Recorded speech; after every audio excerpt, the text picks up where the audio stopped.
This waltz,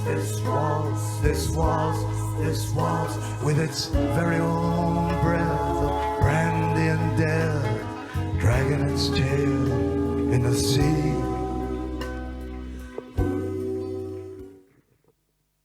Yo he llegado con esto. Estos son piedras cogidas del camino, piedras del camino, piedra pequeña como tú, piedra pequeña, ¿no? Pero estas piedras son equivalentes en tamaño y en cantidad a las piedras que hacen unos pacientes que son unos pacientes que tienen una enfermedad que se llama cistinuria. ¿Por qué se llama cistinuria? Porque estos pacientes hacen unas piedras que son de un elemento que se llama cistina. Muy bien, esta soy yo, vamos a ver si lo conseguimos. Vale, pues esto. Estas son las piedras, son unas piedras de color amarillo porque la cistina es amarilla. ¿Y esto qué ocurre? Que estos pacientes hacen estas piedras y las tienen en el sistema urinario. Entonces estas piedras aparecen tanto en el riñón como en la vejiga, en el uretre. El riñón, como sabéis, pues es el que se encarga de hacer las labores de filtrar, ¿no? Y decidir qué es lo que llega de la sangre en condiciones. Bueno, lo limpia, ¿no? Y lo que cree que es necesario para el cuerpo de nuevo lo manda de nuevo al cuerpo, y si no, al torrente sanguíneo, evidentemente, no así al cuerpo de cualquier manera, y si lo que no sirve, pues entonces se va con el líquido por la orina, ¿no? Esta enfermedad es una enfermedad minoritaria. Esto creo que vosotros sabéis bastante de esto porque hubo una maratón, bueno, hace tiempo y ahora habrá una y ahí se habla mucho de las enfermedades minoritarias. ¿Pero qué quiere decir? Que es una enfermedad que afecta a poca gente, ¿no? Afecta a 1 de cada 7.000 individuos. Entonces, es una enfermedad genética. ¿Por qué? Porque el problema está en los genes. Debo deciros que los 2 genes responsables de esta enfermedad los encontramos en el grupo. Entonces, estos genes, eso es un gen que normalmente está en condiciones, ¿no? Pero cuando muta, pues dará una proteína anómala, y esto es lo que no funciona, es un transportador que hace que la cistina pues no se pueda eliminar. Y como no es soluble en orina, se va precipitando y precipita en el riñón, en la uretra. Y es hereditaria, ¿por qué? Porque se puede transmitir de padres a hijos. Y además es lo que se llama una enfermedad recesiva, autosómica recesiva, porque necesitas 2 copias, que sería este caso, una heredada del padre y otra de la madre, con esa mutación para tener la enfermedad. Entonces, ¿cuál es la situación? Pues tenemos unos pacientes con un problema serio, son estas piedras. Además, estas piedras se hacen de forma recurrente. A lo largo de toda la vida el paciente va haciendo piedras. Entonces, ¿qué queremos? Pues evidentemente intentar o que las piedras sean lo menos molestas posible, lo más pequeñas posibles, o eliminarlas, ¿no? O que no lleguen a existir nunca más, ¿no? Que no aparezcan nunca más.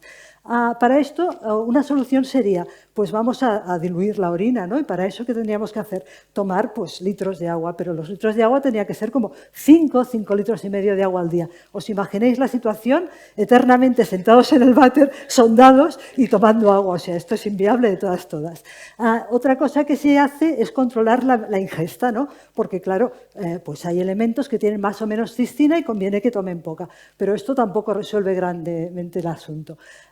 Entonces, también se pueden hacer cosas como intentar que cambien las condiciones de la orina, y esto sería alcalinizando y tomando bicarbonato. Bueno, estas son las cosas que os he puesto aquí, ¿no? Y por último, también se les da un tratamiento que es farmacológico.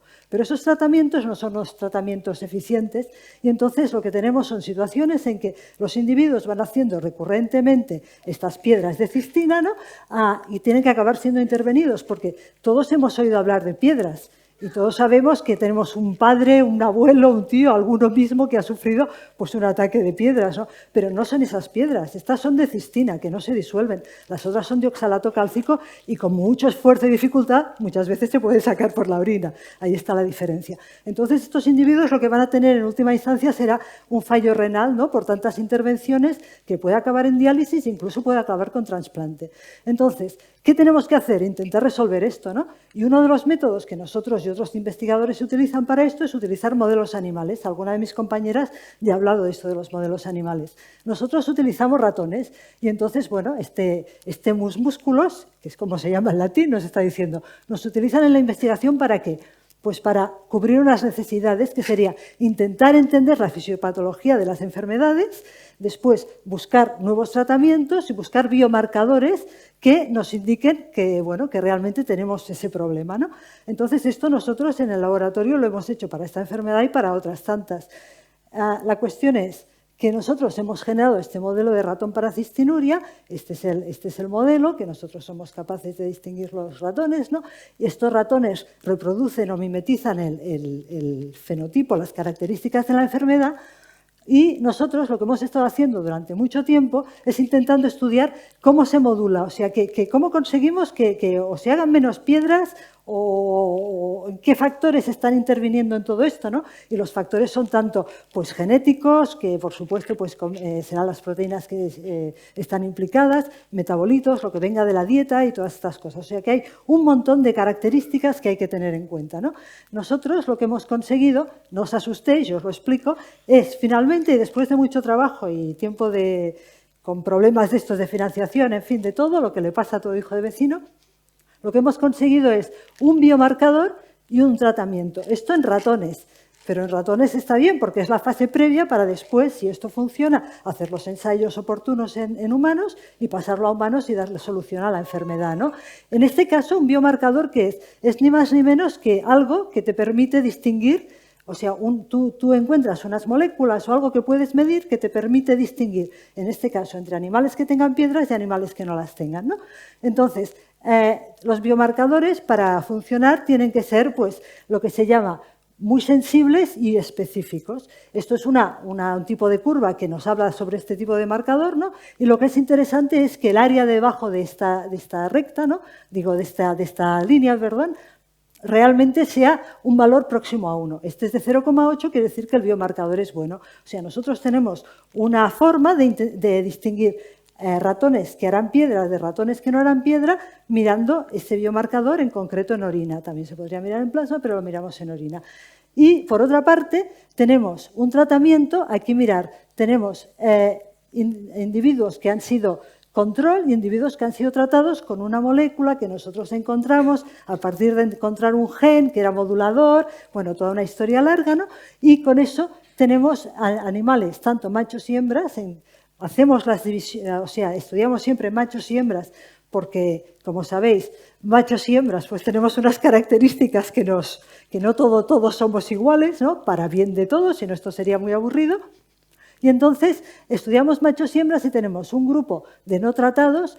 Las hembras normalmente, pues genéticamente y cuando se hacen estas cosas, son redondas, no sé por qué, y los machos, no sé por qué, son cuadrados. Esto cada cual que haga sus lecturas de la cuestión.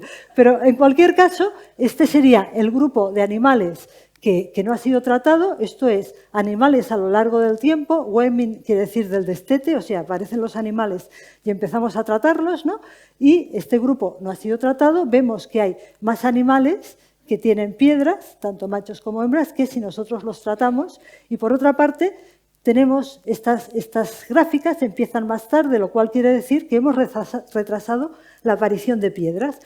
O sea que con nuestro tratamiento lo que hemos conseguido hasta el momento es que esto que teníamos así, en ratones, pues ahora lo tengamos como a medio camino, ¿no? O sea, lo tenemos a medio camino. Y lo que queremos, evidentemente, es tener el receptáculo con sus tierritas y todo perfectamente vacío. Esto es lo que pretendemos.